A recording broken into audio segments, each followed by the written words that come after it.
All right, let's get it started. Let's get her done. So since the NBA season is starting up with the preseason and things like that, tomorrow I believe, I'm pretty sure it's tomorrow. I decided I'm gonna like rank all the NBA teams based on if I think they're finals bound, series contenders, playoff bound, on the fence of being on the playoffs, or if they're just gonna be in the lottery. I also have another list where it's going to be I misspelled solid, but it's gonna be essentially me ranking. I don't even know how much this is. 1, 2, 3, 4. That's 3 by 1, 2, 3, 4, 5, 6, 7, 8, 9, 10, 11, 12, 13, 14.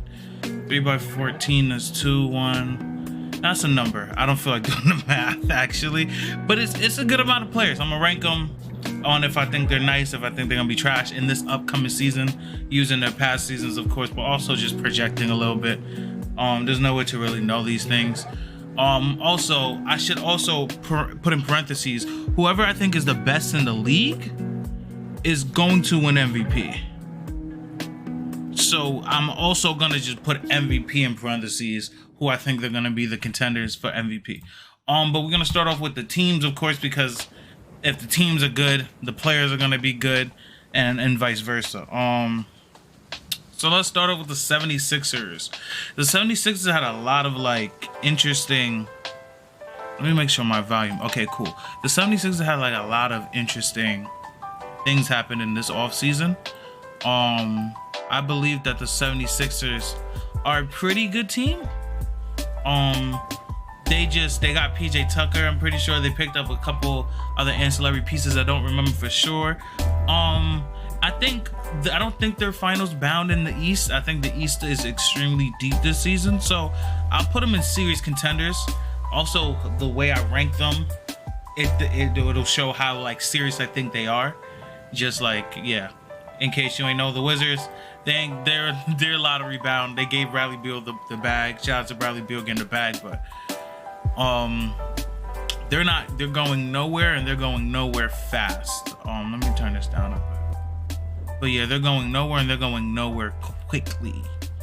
Next we have the Atlanta Hawks. They picked up DeJounte Murray. What else did they do? They made a couple other trades. They didn't like wow me this offseason, but DeJounte Murray does fix a lot of their problems that I feel like they had on the perimeter. At least, and he's another ball handler. He's bigger. He's not bigger size-wise, but he's bigger height-wise. He's like 6'5". So he could take a lot more of the beating. A lot more beating than Trae Young could. So they're playoff bound. I think they're a peg behind series contenders just because I don't believe they have any legitimate superstars, as you'll see when I rank the players in the next segment. I don't think Trae Young's a superstar, at least not yet. So I think unfortunately they're gonna be just a middle of the pack team. Next, the Cavaliers. I have the Cavaliers slightly ahead of the Hawks. I love the Donovan Mitchell pickup only because that's really what they needed. I'm from New York. I'm from Brooklyn, so I watched the playoff game when they played the Nets last season. And in all honesty, they needed another ball handler because what's his name? The point guard, the Garland. Garland, he really was giving it his all, but he didn't have another ball handler. And when they really started pressing him, he made some mistakes. He played his ass off, don't get me wrong, but you could tell they needed another perimeter-centric player that could create their own shot, and that's exactly what Donovan Mitchell is. I love the pickup for them. The Pistons, shout out to y'all. They're gonna be really competitive. Actually, I'm gonna put them above. The Washington Wizards because I do think the Pistons will be competitive this season. It's just they're trying to get to the lottery. Next, the Pacers, another dud team. They're fully in sell mode right now. I feel like they're actually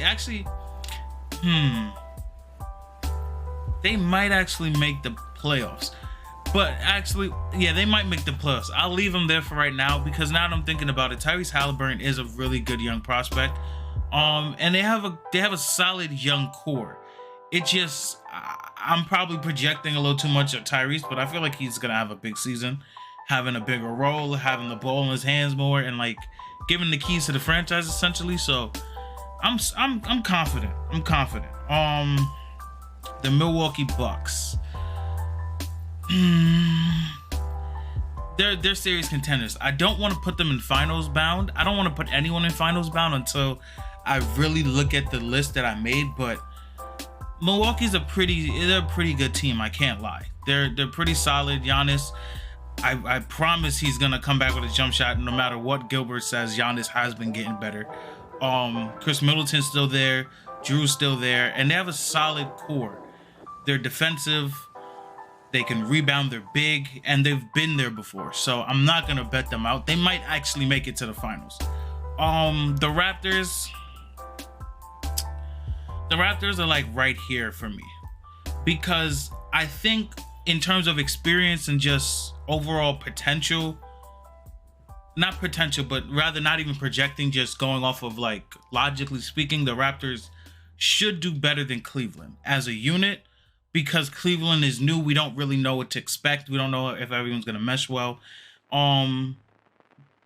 But Cleveland has such a big upside that I really think they're going to be, I think Cleveland's going to be top 4 in the East. I think the Raptors are going to be a slightly below that, but they're a really good team. Another really good team, the Dallas Mavericks, because of Luka. Luka's a scary mother lover. I've utterly enjoyed watching the Western Conference Finals last year. Watching Luka cook against Steph. Like Steph and the Warriors in general. Like, it was really awe. I was in awe a lot of the times because I was watching it with a partner of mine, and she was really just like, it doesn't look like he should make any of these shots. And it's like, yeah, like anyone that watches basketball, you see Luka and you're like, this man can't do it, but that man is a monster. They added Christian Wood. I'm pretty sure they added JaVale McGee. Yes, they lost Jalen Brunson, but I don't think he's that big of a loss as people are making him out to be. Because Luka is just Luka. Like, he's gonna make up for that.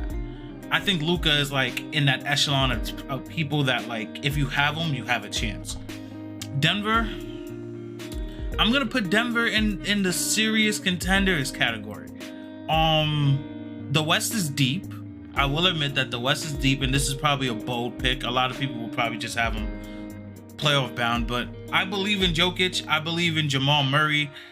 Michael Porter Jr., I kind of believe in him. And more importantly, that Denver team, with all of those injuries, still was a solid team last season. And if they add their 2 best players back, well, their 2 second best and third best players respectively back, they're going to be a threat, like an actual threat. So I know a lot of people probably are sleeping on Denver because they're like, they always like flake out. But let's not forget, them boys made it to the conference finals like, what, 2 seasons ago?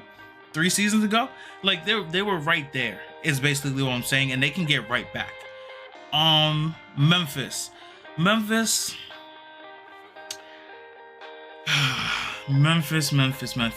is tricky for me because I feel like Memphis is a solid team as a whole. Like, I want to put them here. Actually, I kind of want to put them here.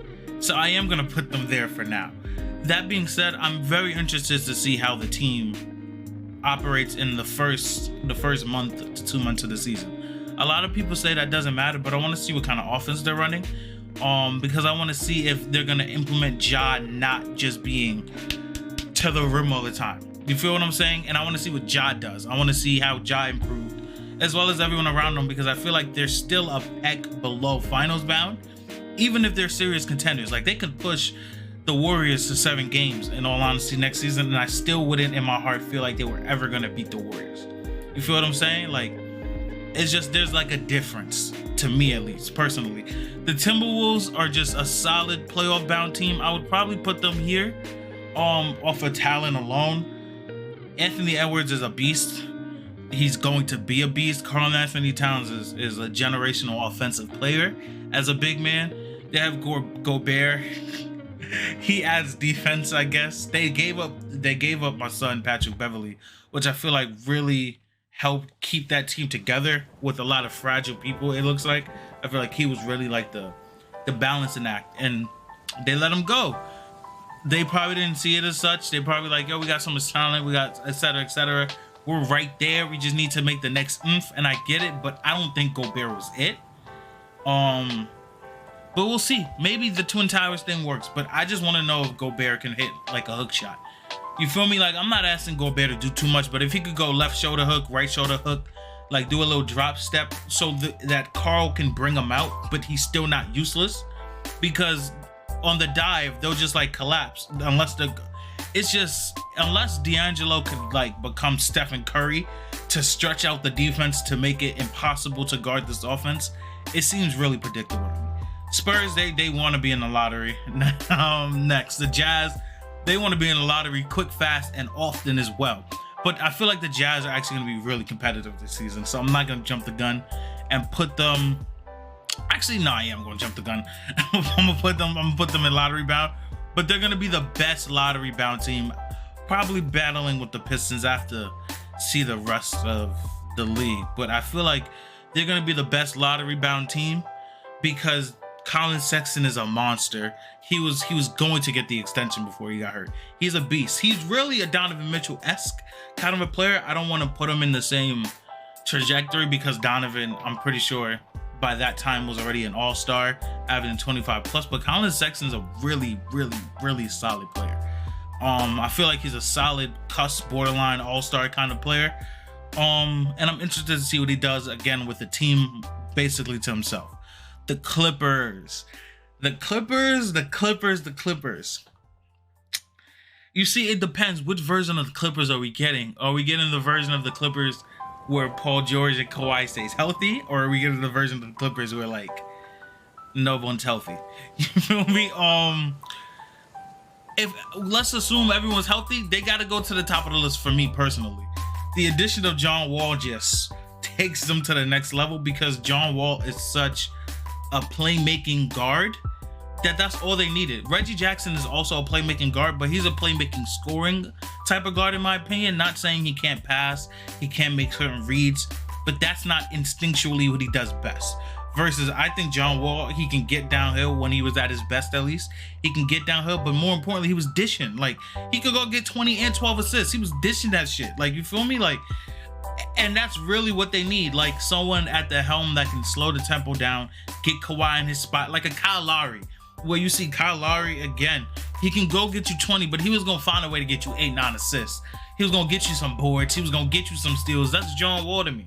Like, I feel like he's going to really set the Clippers up offensively, and then as long as they can just play somewhat of defense, which if you have Kawhi, you have Paul George, and you have John Wall, John Wall's not the best defender, but athletically speaking, he's good enough to where if you put in effort, you can see them being a solid team. Like, they're a solid defensive unit.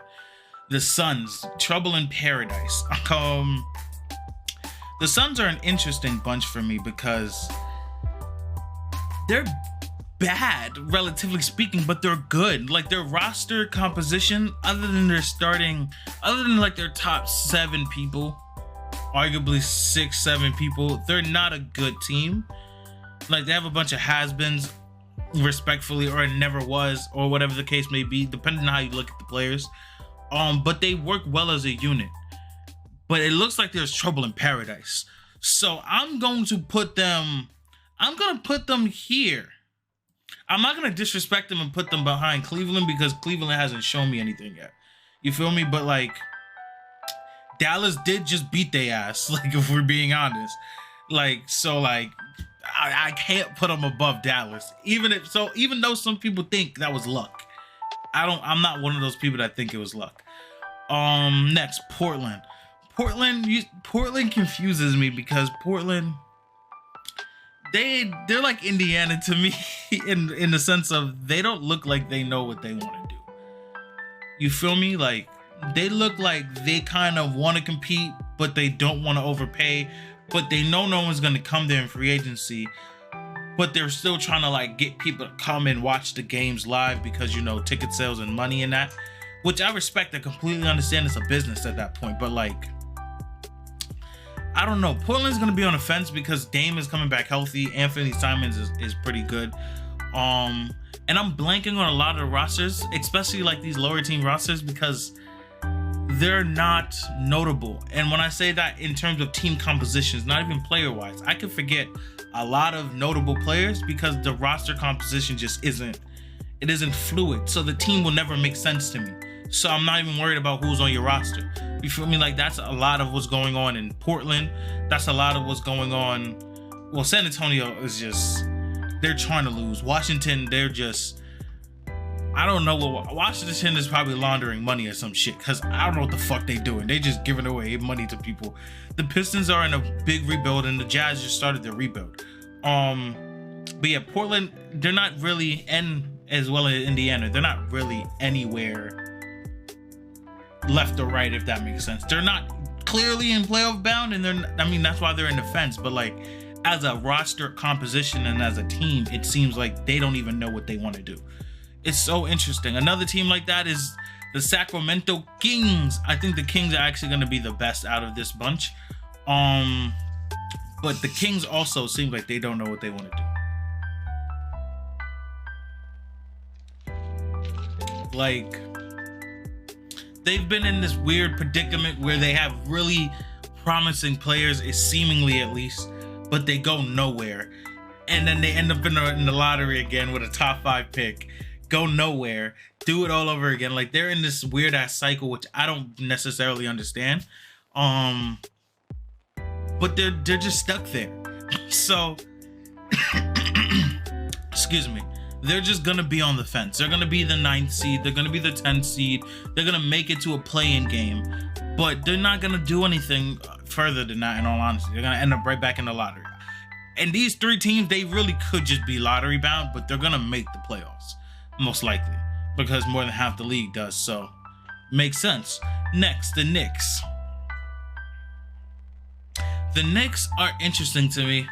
Like I said before, I'm from New York, from Brooklyn, like specifically, so just to clear that up when we get to the Nets. But the Knicks, at least for me in my entire existence of liking basketball, I've never been a Knicks fan.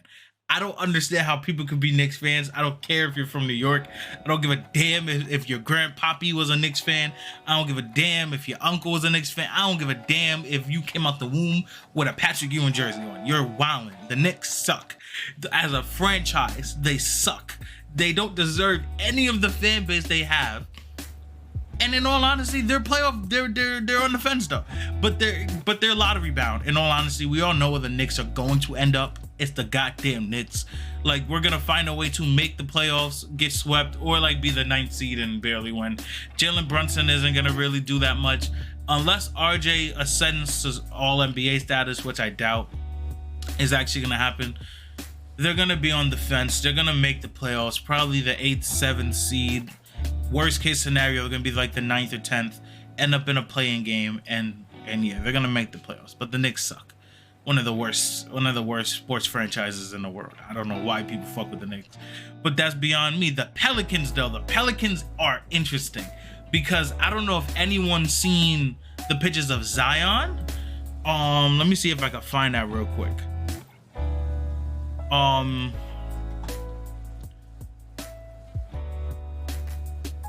my gosh, why isn't it like giving me like the most? And I have my caps on, but why isn't it giving me like the easiest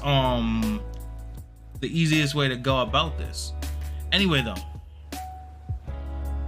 are they gonna show the pictures of them? Are we gonna see the pictures? Are we gonna see? I don't want to really. There we go. There's a picture of him. Look at my boy though. Like, he looks okay. Cool. That's what's up. He looks like he's in impeccable shape. So the Pelicans interest me because this man right here, he looks healthy. Like, look at him. Like, this looks like a healthy person, like someone that actually worked out. They're in basketball shape. He can run, he can jump. I'm pretty sure he's gonna be in physically great shape to start the season off.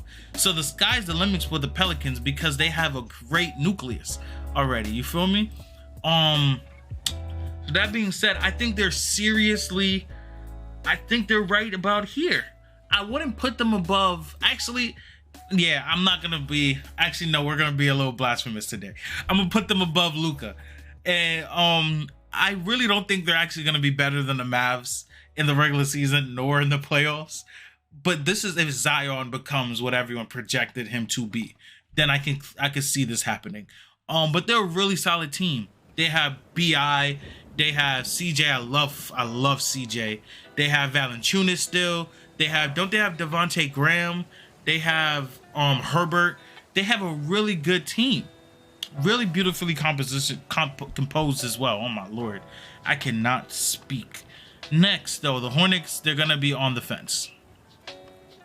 In all honesty, the Hornets are they're kind of what the Knicks are as well. Like the Hornets, at least again in my existence, which I've seen them since they were the Bobcats and then transitioned into the Hornets. So I've seen them a while. And since like Michael Jordan's been there, he's equivalent to the Knicks and they just suck. Like there's just something about this team. Even if they make the playoffs, they're not doing anything. It's so funny to me. Like they really just suck. But yeah, so they're gonna be nothing. The Rockets, they're going nowhere and they're going nowhere fast. They're gonna be a fun team to watch though. Jalen Green looked like he put on some muscle.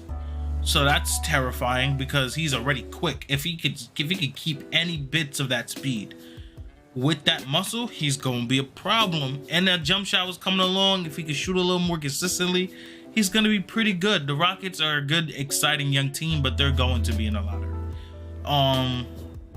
Next we have the Miami Heat. The Miami Heat, as always, as a franchise, they're playoff bound. But this is about where I would have them. They probably could go above the Suns. I probably will put them above the Suns because of what the Suns showed me last season. But the Miami Heat, they're just, to me, not serious contenders. Like, they're a pretty solid team. They're a good unit. They're coached really well, but there's a cap to where that goes. Jimmy Buckets ain't a superstar. Even with them dreads, he's not a superstar. Like, he's just not that guy. Really close to being that guy, but not that guy. So I really just, I don't think they're going anywhere. The Chicago Bulls they're playoff bound, but on the fence to me. So I'll put them on a bet at the end because they will make the playoffs. But they're not going anywhere anytime soon. They're in the Hawks category where realistically the Hawks could be on the fence in the sense of on the bottom tier of the playoffs, but they're going to make the playoffs. There just won't be anything hot. But now the team that I've been waiting for, and I'm going to take a drink because I got a lot to say about this team. You know, Brooklyn, like, come on now, you know, and it's not even over favoritism. It's a really good roster.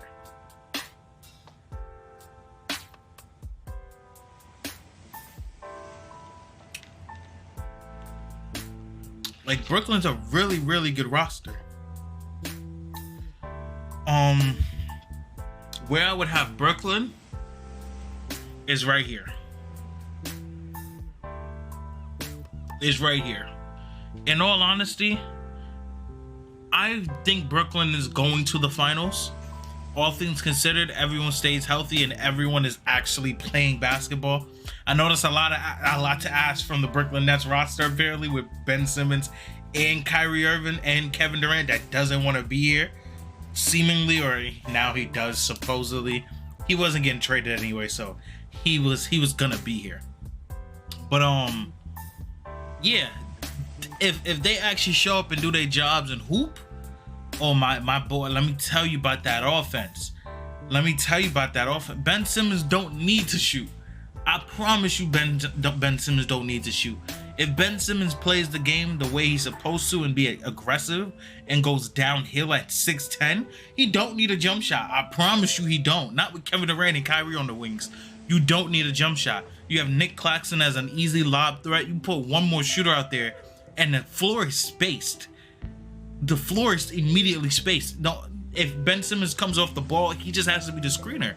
We could do 2 double screens. Ben Simmons could roll off, next roll off, dump off to Ben Simmons. Ben Simmons could drop off a lob. Like, it's beautiful basketball. It really is. If Steve Nash utilizes this talent, next, the Oklahoma City Thunder. It really sucks that Chet got injured, because if Chet didn't get injured, I would have put him in the playoff bound. I'm pretty high on Chet, interestingly enough. Even though I feel like I shouldn't be, he looks like the easiest bust. But he also looks like he has crazy upside. Like, if he can really tighten up his handle, because I'm not even worried about his frame as much as I'm worried about his handle.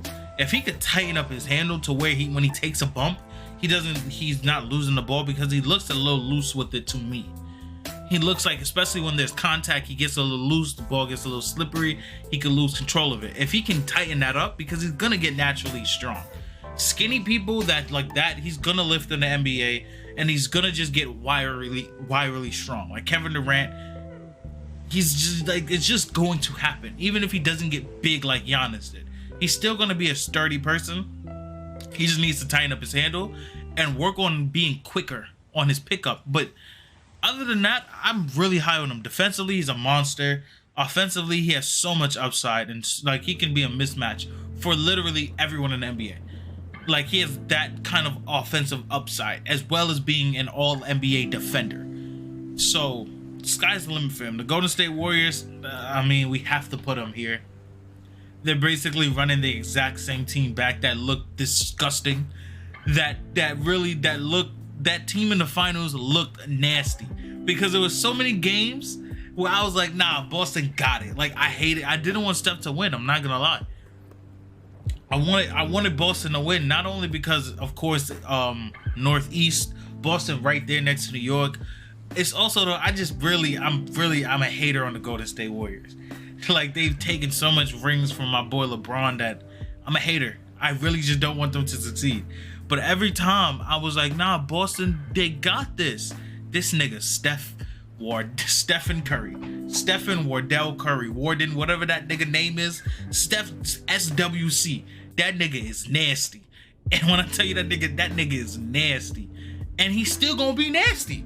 Like ain't shit gonna change. He's still gonna be nasty. So the Warriors are right there. Clay is gonna come back. You know Clay, easy. Clay is a trade waiting to happen. They still got Kuminga that they're developing. They still got Wiseman that could possibly blossom into something really good. They just have, I'm forgetting, what's the nigga name? Poole Party. They got Poole. Like, come on now. Like, the Warriors are really made to just dominate.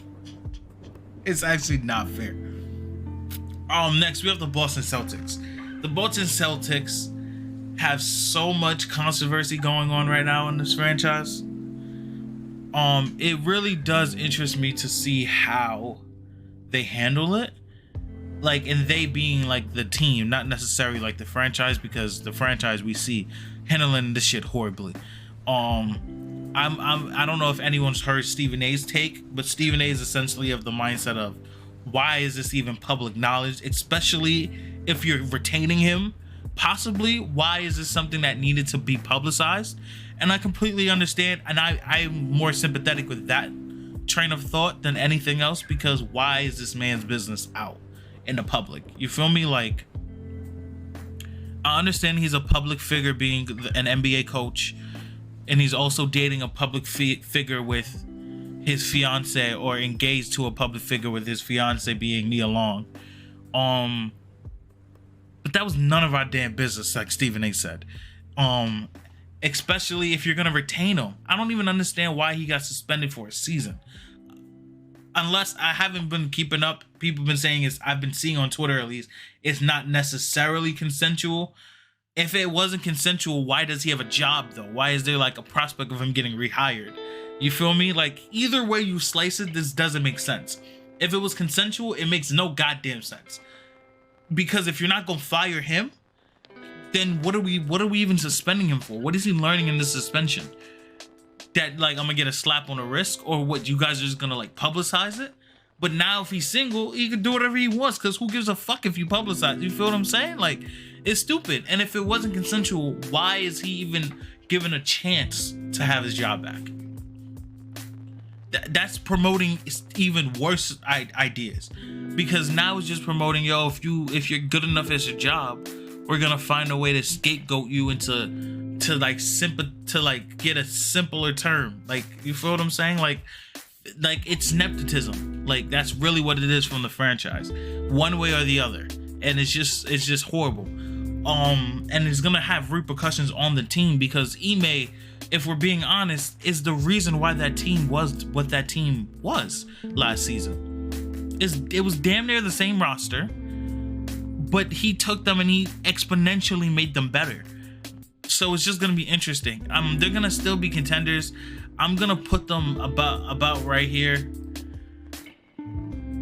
until I see what the new coach, if the new coach is keeping the same philosophies and defensive principles and offensive principles that Ime had, or if he's giving a whole new system. Because if he's giving a whole new system, we seen last season that they had to struggle until like January, February before they really kicked that shit into gear with Ime. So who's to say they're not going to do that again? You know?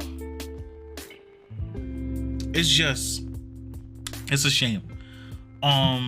Next though, we have the Lakers and Braun. I'm like the biggest LeBron fan. Not the biggest. Let me not act like that. I don't dick suck that nigga that much.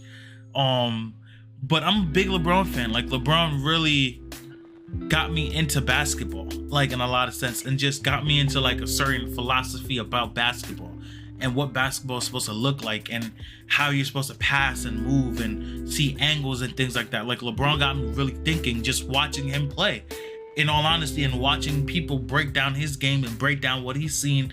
And it really, like, it made me fall in love with basketball on a whole different level. Like LeBron and also Kobe, rest in peace to Kobe. Side note, Kobe also influenced me in so many different ways, because Kobe and I feel like have the same psychotic obsession with winning, in a sense, and like winning in every aspect. And there was a point in time where I used to like walk like Kobe. Like, I have a stubby neck, but I would like stem my neck down and shit, like how Kobe would. Like, I idolized Kobe, so rest in peace to Kobe. I just want to get that off. But same thing with LeBron. I idolized the way LeBron played. I idolized Kobe's philosophy. I idolized going to get a bucket, because you can't stop me from getting this bucket. But I also idolized, you can't stop me from getting this bucket, and I know that, and you know that, and everyone on the court know that, so let me make this dime real quick. It is still great. But anyway, the Lakers, they're gonna be pretty bad, in my opinion. They're gonna be on the fence, but I think they're gonna make the playoffs, so I have to put them in the playoff bound. But I think they're like high fence, late playoff bound. They're just not good. They keep signing guards. They keep signing players that really don't do shit for us or them rather. I'm not even a Lakers fan.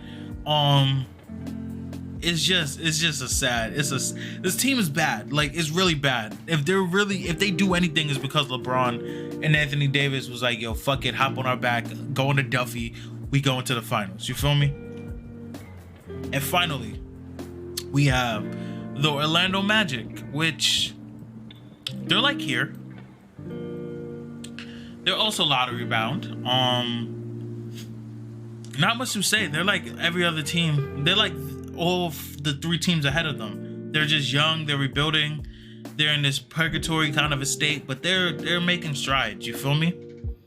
But now for my finals bound, I'm only gonna try to put a team from the East and a team from the West in the finals bound to make it realistic. So off the top, the contenders from the West are the Clippers, the Warriors, the Grizzlies, and the Nuggets. In all honesty, I feel like that's probably gonna be like the conference semis, and then those four teams are going to make up who makes the conference finals. The only team rather, I could see not being in this mix is the Denver Nuggets, and I could see them being changed up with the Pelicans. I could see them being changed up with the Mavs. I could see them being changed up with the Suns. Not necessarily the Timberwolves, but just those three teams. I could see any of these three teams being where the Nuggets are. I'm just betting on Jokic, showing y'all niggas that he is that nigga, because people need to put respect on Jokic's name. And Jamal Murray is that guy. He's him in the playoffs, especially. Come on now. And who I think would come out of this, in all honesty, if everyone's healthy, all things considered, I would put the Clippers. Like, I would pick the Clippers, because I think the Clippers match up and they beat Memphis. They beat Denver. And the Warriors, I think they beat the Warriors. The Warriors, I think, are the only team that can actually give the Clippers a challenge. And that's because of Steph. But I think Kawhi is just too much for these other two teams to handle. I don't think Jokic is imposing enough.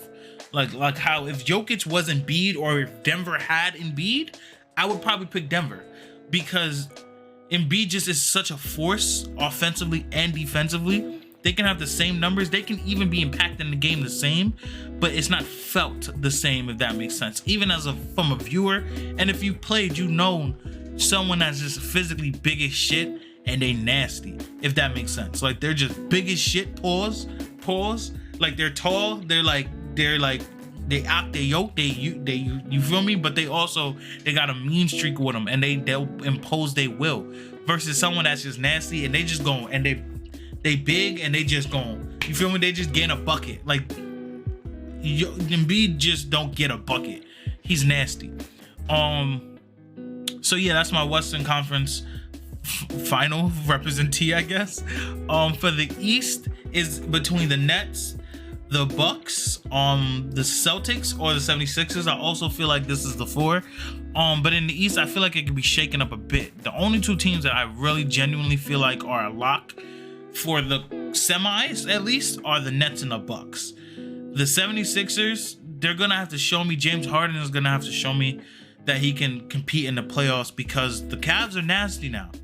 Okay, fam. Like, the Cavs they greasy, dog. The Raptors, they know how to guard Embiid pretty well.